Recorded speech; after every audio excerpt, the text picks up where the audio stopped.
هقول لكم بقى على طريقه كشري جميله جدا قبل ما انساها. بتجيبوا الرز وتجيبوا العدس والمكرونه وايه تاني، والشعريه بنسى. لما انت بتعد لي مكونات الكشري هي في الاساس ايه؟ كل ده تحطوه على بعض وتحطوه على النار، طبعا هيبوظ رموه. ما طبعا هيبوظوا، ما انا هحط ده كله واحطه على النار وادعي للطبق. وهاتوا من المحل احسن، تقعد انت تعكوا تلاقوا الحاجه تنحرق والحاجه تبوظ. يعني انت بعد الهري اللي انت قلته ده كله وفي الاخر ما نعملهاش؟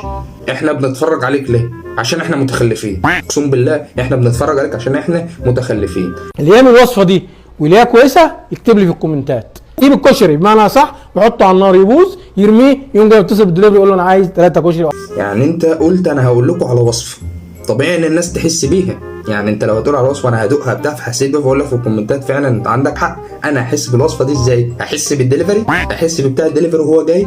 يعني راجل شقيان وتعبان معاه، انا مش فاهم.